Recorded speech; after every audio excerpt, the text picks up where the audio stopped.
पहले बड़े गौर से सुन लीजिए।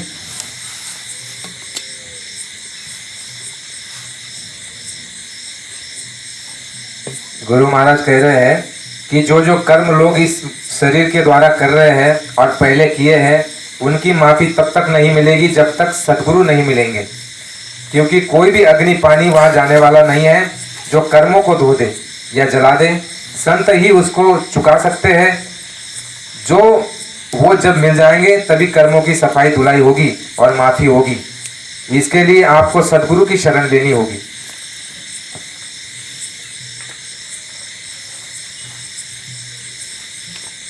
अब जो सच्चे गुरु होते हैं, देखो आपने कई बार सुना होगा कि जो नामदान लेता है तो महात्मा उसके जो है कर्म को अपने ऊपर लेते हैं। तो वो जो है वचन आपके लिए निकाल के लाए हो। अपने प्रेमियों का भार महात्माओं को तो लेना ही पड़ता है। यदि वो ऐसा न करे तो जन्मों जन्मों के गुनाहों को माफ नहीं करे तो जीव परमात्मा के रास्ते पर नहीं चल सकता। यदि तुम्हारे हमारे माथे पर जीवात्मा के जो है सर पर जितने बोझे कर्मों के अंबार है, वो यदि महात्मा कुछ हिस्सा अपने ऊपर न ले तो तुम हम परमार्थ पर जरा सा भी नहीं चल सकते।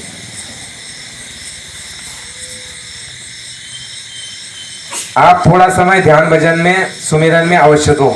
घरेलू काम करो, दुकान दफ्तर खेती का काम करो, बाल बच्चों की सेवा करो, लेकिन इसी में से समय निकाल करके साधन अवश्य करो। जब आप अंतर में चलोगे तो जो कुछ देखोगे तो ऐसा सोचोगे कि यह बहुत बड़ा आनंद है, पर उससे आगे चलोगे और वहां की सुंदरता देखोगे तो तुम्हें लगेगा कि नीचे का आनंद कुछ नहीं है। इस तरह से मालिक ने रचना का विस्तार किया है, जिसे देख करके अचरज में पड़ जाओगे। लेकिन इसको देखने के लिए गुरु की जरूरत है। बगैर गुरु के कुछ होने वाला नहीं, पर गुरु भेदी होना चाहिए। इसके लिए कबीर साहब ने क्या कहा?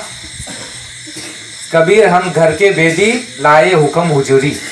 यानी घर के भेद, जो अपने जीवात्मा का सच्चा घर है उसका भेदी कौन है? संत महात्मा। तो वो घर के भेदी होते हैं।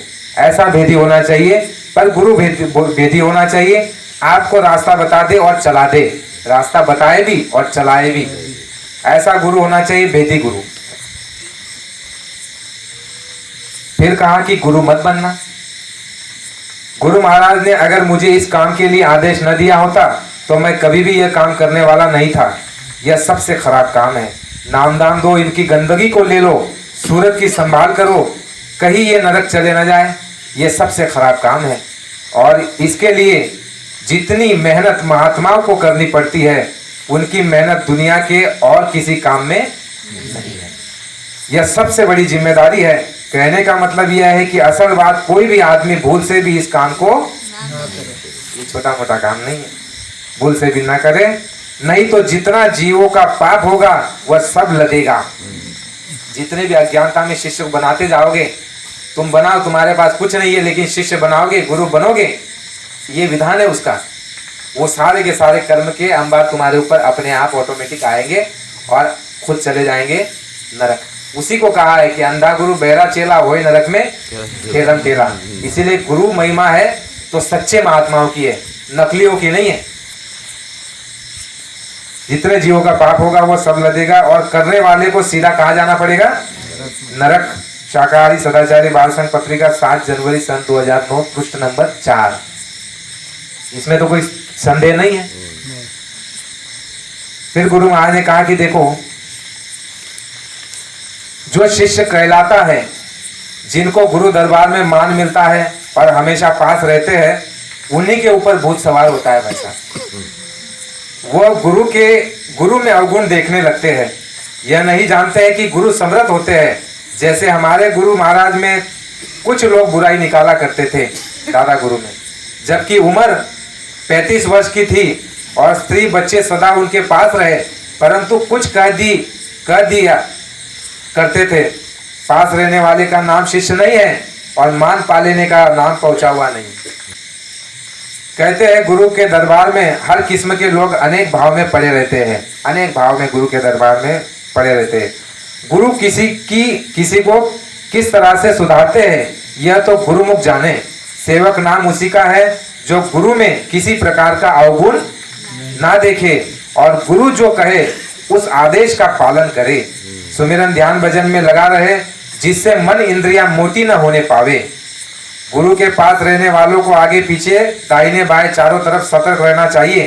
पास रहने वाले अगर ये सोचे कि मुझे सब कुछ मिल जाएगा तो यह उनका भ्रम है। पानी में रह करके मछली जिस तरह प्रकार प्यासी रह जाती है, उसी प्रकार पास रहने वाले खाली चले जाते हैं। आत्माओं के पास रहने वालों से दूर रहने वाले बहुत अच्छे होते हैं। हम लोगों को जो भी सत्संग के वचन सुनने को मिले उसे याद करना चाहिए। महात्माओं के पास रहने वाले गलती करेगा तो उसकी माफी नहीं होगी, दूर वालों की माफी हो जाती है, क्योंकि वो कभी कभी आते हैं, सत्संग सुनते हैं और चले जाते हैं। पास और दूर के सत्संगियों में बड़ा अंतर होता है।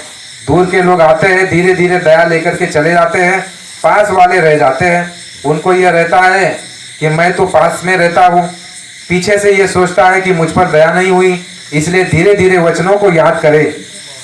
गुरु को रिझाने का एक तरीका है कि जो आदेश हो उसका पालन किया जाए, लाभ तभी ले सकोगे। बात मानोगे नहीं और आगे पीछे घूमते रहोगे तो कुछ भी मिलने वाला इतना स्पष्ट कौन बताएगा। फिर सुनिए, किताबों में लिखा है कि महात्माओं की खोज करो और जब वो मिल जाए तो उन्हीं के पास रह जाओ। किताबों में यह भी लिखा है कि जब तक नहीं मिले उनकी खोज में लगे रहो। जो लोग वेशभूषा बना लेते हैं और कहते हैं कि हम संत हैं, वो अपने को भी बदनाम करते हैं और संतों को भी बदनाम करते हैं। इसलिए संतों ने वेशभूषा बदल दिया, वेशभूषा संतों ने बदल दिया है। मठाधीश का, महंत का, दाढ़ी बाल का, लाल पीले कपड़ों का नाम संत नहीं है। जो सूरतें सतलोक में पहुंच जाती है वह चिल्ला चिल्ला कर जीवों को समझाती है कि तुम कौन हो, कहाँ से आए हो और वापस कैसे अपने देश में जाओगे। वो ये कभी नहीं कहते हैं कि मैं संत हूँ। संतों की महिमा जरूर करते हैं, वो कभी नहीं कहेंगे कि मैं संत हूँ, गुरु हूँ। ये पहचान, महिमा जरूर करेंगे, उदाहरण जरूर देंगे। वो ये कभी नहीं कहेंगे कि मैं संत हूँ। संतों की महिमा जरूर करते हैं और ये भी कहते हैं कि मैं तुमको भेद दूंगा, तुम चलो, मैं अंतर में मदद करूंगा, ये भी कहते हैं, इसमें कोई दो राय नहीं। और तुम्हें अपने देश वापस पहुंचा दूंगा, ये भी कहेंगे। शब्द स्वरूपी संग है, कभी न होते दूर, धीरज रखियो चित्त में दिखेगा सतनूर। जय गुरुदेव। फिर स्वामी जी महाराज ने कहा कि गुरु बनना सबसे खराब काम है, कभी भी गुरु मत बनना और चेले कभी मत बनाना। अगर तुम गुरु बने और चेले बनाए तो सीधे नरक मिलेगा। न गुरु बनो न चेला बनाओ, जो उस मालिक को पा जाएगा वो गुरु बनाएगा? प्रश्न चिन्ह है। क्या वो गुरु बनाएगा? जो मालिक को पा जाएगा, क्या वो जीव को गुरु बनाएगा? क्योंकि मालिक का अंश जीव है, ये मालिक का ही रूप है, तो मालिक को गुरु बनाएगा? चेला बनाएगा? नहीं बनाएगा। बाबा जी ने प्रश्न चिन्ह लगाया है कि क्या वो कभी गुरु बनेगा? वह उस आत्मा को चेला बनाएगा जो मालिक का रूप है। फिर प्रश्न चिन्ह है वहां पर। तुम चाहे उसका कोई नाम रखो, पर वो न गुरु बन सकता है और न चेला बना सकता है। तुम चाहे उसका कुछ भी नाम रख लो, उस सच्चे महात्मा का। तुम उसको पति कहो, तुम उसको दोस्त कहो। देखो हमारे जो आपके जो है बुल्ले साहब हुए, बुल्ले साहब, उन्होंने अपने गुरु को किस रूप में माना? वो पति रूप में माना, खुद को प्रेमिका, और अपने जो गुरु को प्रेमी रूप में माना उनको। जैसे हीर रांझा होते हैं ना, वैसे मीराबाई ने भी उस परमपिता परमात्मा को अपने स्वामी के रूप में माना, पति के रूप में। किसी ने उस पिता मालिक को अपने पिता के रूप में माना। तो तुम्हारा भाव है, तुम्हारे भाव का जो है वो कदर करेंगे। पर वो तो न कभी बना सकते हैं न बन सकता है। वो मालिक को चेला बनाएगा? प्रश्न चिन्ह। वो स्वामी बनेगा मालिक का? प्रश्न चिन्ह। बहुत बड़ा अपराध लगेगा, बहुत बड़ा अपराध है। उससे ज्यादा भूला हुआ और कौन आदमी हो सकता है? इसलिए समझदारी से काम करो। जो मोटी बुद्धि मृत्युलोक में मिली है उससे काम करो। जानवर की बुद्धि का उपयोग मत करो और जानवर मत बनो। साधना शिविर मथुरा आश्रम 24 जुलाई सन 1990। अब ध्यान से सुनिए, केवल गुरु का ही चरण स्पर्श करना चाहिए। संत मत में गुरु के अलावा और किसी का भी पैर छूना सख्त मना है, सख्त मना संत मत में। वैसे अन्य जगह गुरु महाराज ने कहा कि बड़े बुजुर्गों का पैर छू लो, संत मत में नहीं, बड़े बुजुर्गों का, जो संत मत के दायरे से बाहर है। अगर संत मत के दायरे में है तो सबसे उत्तम जय गुरुदेव, हाथ जोड़ो, मालिक को याद करो और प्रणाम करो, इसका आपको लाभ मिलेगा। लेकिन ये वाला नहीं कि ये हाथ मिलाओ या फिर आप जो है पैर छू लो, ये इसमें नहीं। पैर किसका छुआ जाता है वो भी बताया गुरु महाराज ने, लेकिन चल रहा है ना संगत में पैर छूने का सिलसिला। फिर गुरु महाराज ने कहा कि पैर छुआने का अधिकार उसी के पास होता है जिसमें कर्मों को साफ करने की ताकत हो, उसी के पास अधिकार है भाई साहब, और यह ताकत केवल गुरु के पास होती है। इसलिए हम उनका चरण स्पर्श करते हैं, इसलिए हम उनका चरण स्पर्श करते हैं। जो सत्संगी दूसरों से चरण स्पर्श करवाते हैं वह अपना तो नुकसान करता ही है, दूसरों का भी बेड़ा गर्क करता है। जो अपना पैर छुआता है वो अपना भी नुकसान और दूसरों का भी नुकसान कराता है। शाकाहारी सदाचारी बाल संघ पत्रिका 21 जुलाई सन 1986। आपको कर्म करने का अधिकार दिया गया है, दो चीजें हैं, पाप और पुण्य। उसने कहा है कि जब फैसला हम करेंगे तो हम देखेंगे कि आपने हमारे देश में कितना पुण्य किया, कितना अच्छा किया है और कितना बुरा किया है।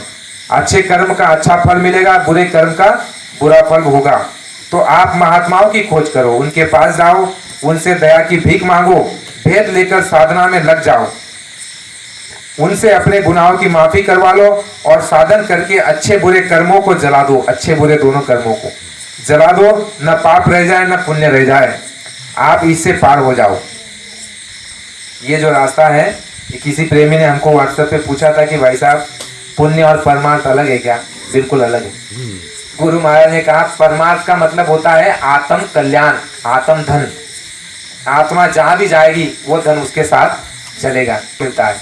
पुण्य अगर करेंगे तो लिंग शरीर मिल जाएगा 17 तत्वों का, और लिंग शरीर में जब हम प्रवेश करेंगे तो 1 लाख वर्ष की आयु मिल जाएगी। और वो कौन भोगेगा? वो लिंग शरीर वो भोगेगा। लिंग शरीर की इंद्रिया है, 10 इंद्रिया है, उसमें रजोगुण तमोगुण सतोगुण है, तो ये वो सारी इंद्रिया भोगती है, आत्मा उसको नहीं भोगती है। लेकिन जो परमार्थ हमने कमाया, परमार्थ कैसा? गुरु महाराज ने क्या कहा कि परमार्थ है पुण्य और पाप को काटने का, उसको कहते हैं परमार्थ। परमार्थ और जो तुम्हारे आत्मा के साथ चलेगा। और परमार्थ बनेगा कैसे? गुरु महाराज ने कहा कि संतों के आदेश से यदि तुम चलोगे तो उसको वो तुम्हारे कार्य को परमार्थ में जोड़ देंगे। जैसे गुरु महाराज ने कहा कि बच्चा जो तुम सवेरे साधना शिविर लगती थी मथुरा में, गुरु महाराज कहते थे कि जो तुम सेवा करते हो जो है भजन में जोड़ दी जाएगी। हाँ, फिर गुरु महाराज ये कहते हैं कि जो तुम धन की राशि देते हो ये भी तुम्हारी परमार्थ में जोड़ी जाएगी। गुरु महाराज ने कहा जो तुम मेरे आदेश पर चलते हो वो भी कहाँ जोड़ी जाएगी? परमार्थ में जोड़ी जाएगी। जो ध्यान भजन सुमिरन करते हो वो भी परमार्थ में जोड़ी जाएगी। तुमने जो है लंगर लगवा दिया, रोटी बांट दी, तुमने जो है किसी को परोस दिया, किसी की पत्तल उठा ली, ये क्षेत्र ये दायरे में जो भी काम हम करते हैं गुरु के आदेश में, गुरु महाराज ने कहा सब कुछ किस में जाएगा? परमार्थ में। और वो तुम्हारी आत्मा को ही मिलेगा तब तक जब तक तुम नहीं चाहते हो कि ये परमार्थ का कुछ हिस्सा हमको इस शरीर में मिले। हम कहेंगे कि परमार्थ में जो दौलत कमाई है, ध्यान भजन सुमिरन में, सेवा में जो दौलत कमाई है, उसका फल हमको इस शरीर में चाहिए, तो शरीर में तो उसका फल मिलेगा। हम अगर हट करेंगे, मांगेंगे तो। इसीलिए तो कहा है, क्या कहा कि तप से चूके राज मिले और राज से चूके नरक। यानी हमने तप किया, परमार्थ किया, और परमार्थ करने के बाद इच्छा जग गई कि चलो भाई हमको जो है मान चाहिए, सम्मान चाहिए, पद चाहिए, धन चाहिए, रुपया चाहिए, तो जो तुमने परमार्थ कमाया है, महात्मा फिर क्या करते हैं? उस परमार्थ के धन को निकाल करके तुमको जो है शरीर को दे देते, उसी में से निकाल देते, यानी वो कम हो जाता है परमार्थ का धन और वो आत्मा को नहीं मिलता।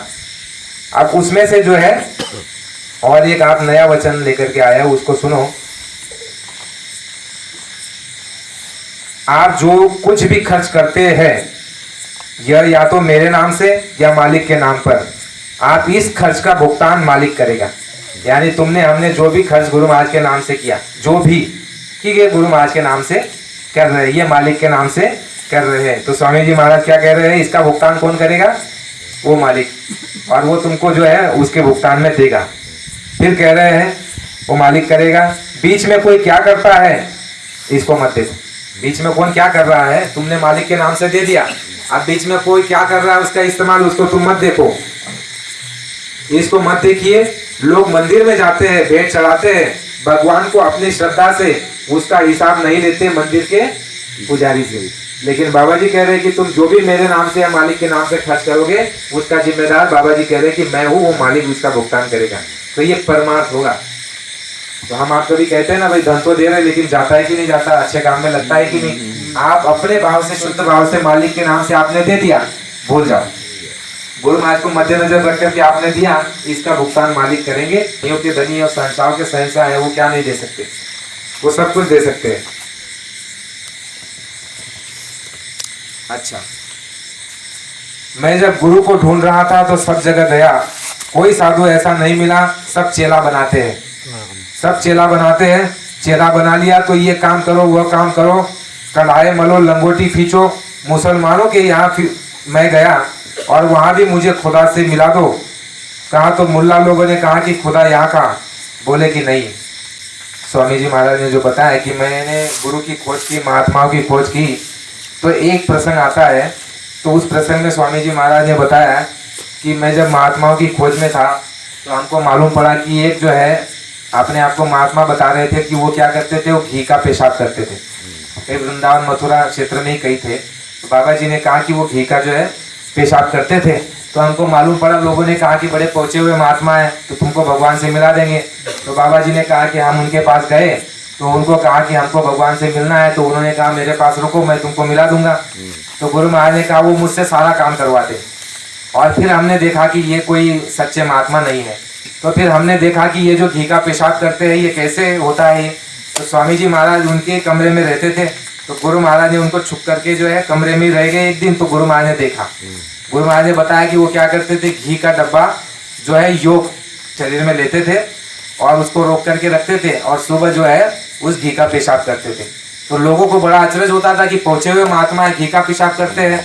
तो स्वामी जी महाराज ने देख लिया कि ये ढोंग कर रहा है। तो फिर स्वामी जी महाराज ने क्या किया, वहीं पर रहे और वो घी का डब्बा जो है एक दिन जो है उठा करके फेंक दिया और वहां से चले गए। लेकिन रहे उसी क्षेत्र में रहे, देखो कि भाई वास्तव में घी का डब्बा फेंक दिया तो वास्तव में अभी पेशाब करते हैं क्या घी की। तो फिर वहां से जो लौट करके लोग आए तो उनसे पूछा बाबा जी ने कि भाई साहब आज प्रसाद नहीं मिला। तो लोगों ने कहा नहीं, आज बाबा जी की तबीयत खराब है महात्मा जी की, इसीलिए आज घी का प्रसाद नहीं मिला। तो बाबा जी ने कहा कि ये ऐसे ढोंगी महात्मा। तो गुरु महाराज ने इन सबकी बात बताई, जो भी गुरु महाराज पूरे भारतवर्ष में घूमे। बाबा जी ने कहा सब जगह मैं जाकर के देखा, सब जगह जो है ढोंग पाखंड ऐसा ही मिला गुरु महाराज को। लेकिन देखो हमारे स्वामी जी महाराज में कोई दिखावा नहीं, कोई बनावट नहीं, कोई जो है स्वामी जी महाराज में किसी तरह का ऐब नहीं। गुरु महाराज का चरित्र कैसा है, गुरु महाराज का कार्य कैसा है, बिल्कुल शुद्ध साफ सुथरा, कोई बनावट कोई दिखावट नहीं, कोई जो है आडंबर और कोई पाखंड नाम की चीज नहीं है स्वामी जी महाराज के इस रास्ते। तो धर्म प्रेमियों, हम आप बड़े सौभाग्यशाली है। गुरु महाराज ने कहा तुमको रास्ता सच्चा मिल गया है, रास्ता बताने वाला सच्चा है, चलोगे तो पहुंच जाओगे। आखिरी कुछ वचन है। जब ये खेल हुआ गुरु महाराज का, उससे पहले इशारा दे करके रखे। अब हम आप तो कहते हैं कि हम गुरु के जो है बंदे हैं, गुरु हमने धारण किया है, गुरु ने हमारी जिम्मेदारी ली है। लेकिन देखो कुछ नियमों के अंतर्गत रहोगे तो ही उनकी जिम्मेदारी है। ये भूल में हमको नहीं रहना है, ये आज स्पष्ट कर लेना। पहली बात कौन सी, कि स्वामी जी महाराज ने ये कहा कि तुम यदि भजन करते रहोगे तो मेरी पूरी जिम्मेदारी, भजन करोगे तो, भजन नहीं करोगे तो मेरी कोई जिम्मेदारी। याद रखना, इस बात को लिखा है मेरे पास। फिर स्वामी जी महाराज ने ये कहा कि जब मैं मेरे गुरु महाराज के पास था तो मेरे गुरु महाराज ने मुझको आदेश दिया है कि बच्चा ये जो संगत छोटी सी नाले के रूप में है, एक दिन समुद्र का रूप धारण कर देगी, तुमसे संभले नहीं संभाली जाएगी, इतनी बड़ी संगत बढ़ेगी, उछलेगी। फिर स्वामी जी महाराज को दादा गुरु ने बताया है कि बच्चा उस समय पर तुम्हारे जो पीछे पीछे चलेगा उसकी जिम्मेदारी तो तुम ले लेना, जो इधर उधर देखेगा उसकी जिम्मेदारी मत देना। तो धर्म प्रेमी, गुरु पूर्णिमा का ये महत्व है। आप और हम अपने आप को शिष्य मानते हैं, गुरु को हमने धारण किया और हम ये समझेंगे कि गुरु हमारा जो है साथ सहयोग देंगे ही और हमारी संभाल करेंगे, रक्षा करेंगे ही। लेकिन आखिरी समय में स्वामी जी महाराज ने ये जो है नियम जारी कर दिया कि इधर उधर देखोगे, अपना भाव विश्वास डगमगाया जाएगा तुम्हारा, तो फिर उनकी जिम्मेदारी नहीं रहेगी। भजन नहीं करोगे तो उनकी जिम्मेदारी नहीं रहेगी। इसलिए अगर गुरु महाराज के एहसान उपकार मानते हैं तो हमको आपको जो है उनके बताए अनुसार रास्ते पर चलना चाहिए। जैसे मान लीजिए कि नदी में कोई डूब रहा है, समुद्र में कोई डूब रहा है, कोई मनुष्य अगर उस डूबते हुए मरते हुए आदमी को कोई जो है सहारा दे करके बचा ले, तो जीवन भर वो व्यक्ति उसका जो है कितना उपकारी रहेगा, उसका एहसान मानेगा, तो तब उसका रहेगा हमेशा। तो इन्होंने हमारे कितने जीवन जो दुख में बीतने वाले थे, तकलीफ में जाने वाले थे, यातना हम भोगते, दुर्गति होती 84 लक्षों में, तो कितना उन्होंने हमारे ऊपर दया और हमको साथ दिया और हमारी सुरक्षा और रक्षा की। तो उनके प्रति हमारा कितना बड़ा कर्तव्य बन जाता है, इतना बड़ा कर्तव्य बन जाता है कि एक वचन भी हमको लांघना नहीं चाहिए। गुरु महाराज ने जो लक्ष्मण रेखा खींच दी, कैसी खींच दी कि बच्चा सुबह तुमको अपने जीवात्मा के लिए 4 बजे उठ करके ध्यान भजन सुमिरन अपने जीवात्मा के लिए 1 घंटा देना है और शाम को तुमको 1 घंटा देना है। और तुमको सत्संग में साप्ताहिक न मिले तो मासिक सत्संग में जाओ पूर्णिमा के। स्वामी जी महाराज ने ये भी आदेश है सत्संग का। तो तमाम प्रकार के जो जो वचन स्वामी जी महाराज ने कह करके रखे हैं, बहुत सारी बातें कह करके रखी, एक बातें नहीं है। इसमें से हमको सारी बातें याद करके अब उन बातों पर चलने का भरसक प्रयास हम आप करेंगे, तब जाकर के उनकी जिम्मेदारी होगी। जहाँ जहाँ हमारी चूक हो रही है, लोग ये कहते हैं प्रेमी की भाई देखो ऐसा समय आ गया, गुरु महाराज चले गए और ऐसी संगत की जो है दुर्दशा हो रही है, लेकिन हम दूसरे एंगल से देखते हैं, दूसरे दृष्टि से देखते हैं कि हमको समय दिया जा रहा है अपनी गलती का पश्चाताप, अपनी गलती का सुधार और अपनी कमियों को दूर करके अपने जो है कमियों को दूर करे और अच्छाई और जो है सुधार को लावे। हमारे को समय दिया जा रहा है, बहुत अच्छा समय है। तो प्रेमियों, असली जो काम है वो है हमारा ये। स्वामी जी महाराज ने जो कहा कि जो तकलीफें आने वाली है बच्चा, उस भौतिक साधनों से उसका मुकाबला, भौतिक तुम्हारे पास कोई साधन नहीं, बड़े बड़े यंत्र तंत्र, तुम्हारा धन रुपया बुद्धि टेक्नोलॉजी धरी के धरी रह जाएगी, क्योंकि वो प्राकृतिक आपदा है, प्राकृतिक कोप होगा। वो ईश्वरीय जो है वो क्रोध उसका वो तुम्हारे ऊपर पड़ने वाला है और उसके सामने ये सारी टेक्नोलॉजी फेल हो जाएगी। गुरु महाराज ने कहा उससे यदि बचाव किया जा सकता है तो क्या है? गुरु महाराज ने कहा केवल साधन भजन। गुरु महाराज ने कहा भजन की जो है ढाल बना लो। स्वामी जी महाराज ने कहा उससे तुम्हारी रक्षा होगी और आने वाले उस समय को तुम देख पाओगे कि बहुत खराब समय आ रहा है, बहुत खराब समय है। स्वामी जी महाराज ने यह कहा कि खराब समय किसके लिए है? जो साधन भजन नहीं कर रहा है। गुरु महाराज ने कहा जो साधन भजन नहीं करता उसके लिए खराब समय है, जो साधन भजन कर रहा है उसके लिए हमेशा अच्छा समय, उसकी जो है रक्षा सुरक्षा होगी, हिफाजत होगी, उसका अच्छा समय है, उसका बाल बाका होने वाला नहीं है। तो असली चीज जो है वो साधन भजन है और अपने भक्ति भाव विश्वास को जिंदा रखना है। इतना बड़ा परिवर्तन होने जा रहा है जो आपके ख्याल में नहीं है। ऐसा मालूम होगा कि जमीन आसमान पर और आसमान जमीन पर, ये विश्व की रचना धर्म कर्म के आधार पर है। कर्म प्रधान विश्व रचि राखा, जो जस करी तत्व सफल चाखा। पाप का घड़ा भर गया है तो फूटेगा अवश्य।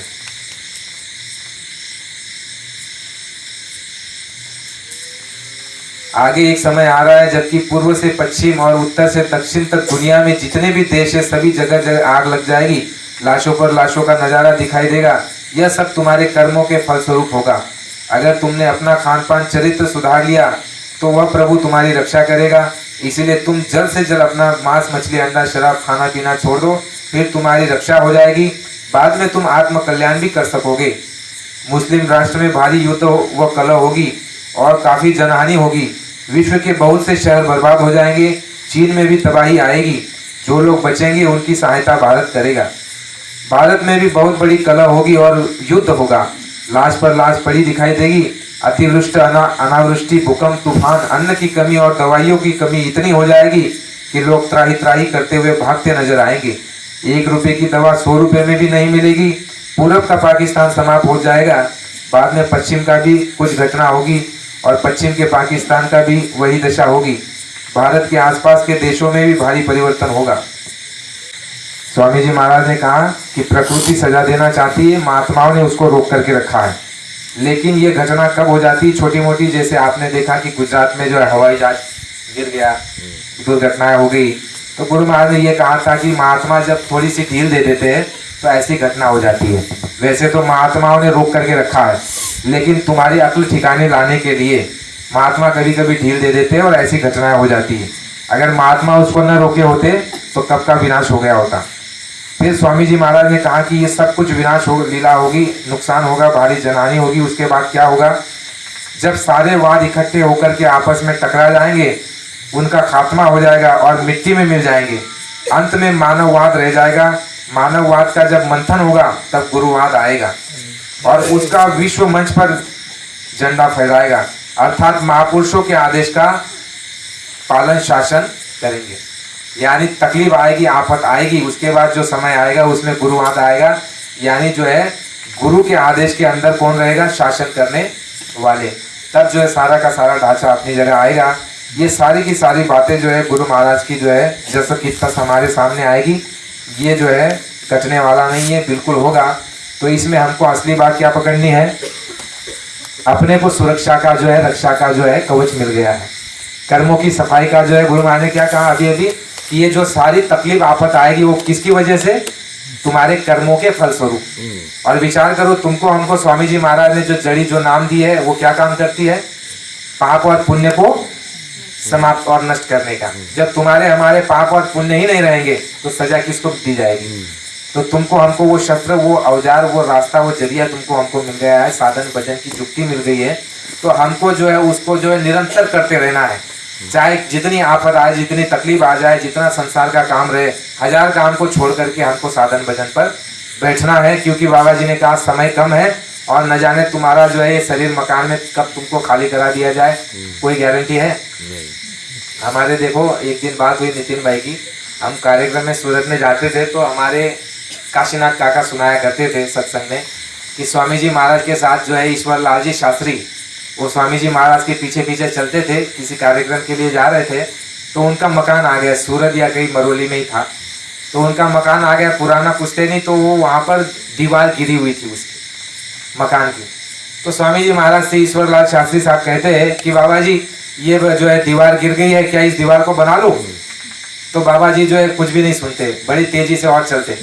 फिर आगे गए तो और पीछे और ईश्वर लाल शास्त्री साहब गए और बाबा जी स्वामी जी महाराज ये दीवार गिर गई, मकान की आपकी दया मौज हो तो मैं इसको बना लूं। फिर भी स्वामी जी महाराज 2 से 3 बार कहा कि नहीं सुने। फिर चौथी बार जब कहा फिर भी शास्त्री साहब ने, तो स्वामी जी महाराज झट से रुक गए और ये कहा कि ये दीवार गिरने वाली है, इसको बना ले। यानी इशारा दे दिया, संकेत दे दिया कि तुम्हारा समय अब कम रह गया है, जो थोड़ा बहुत जो मंजिल बाकी है उसको पूरी कर ले और निकल चल यहाँ। तो शास्त्री साहब भी इतने वचन के पक्के थे, उसके बाद कभी उन्होंने उस दीवार की तरफ देखा ही नहीं, उस मकान की ओर देखा ही नहीं। और हमारे एक चौधरी थे आपके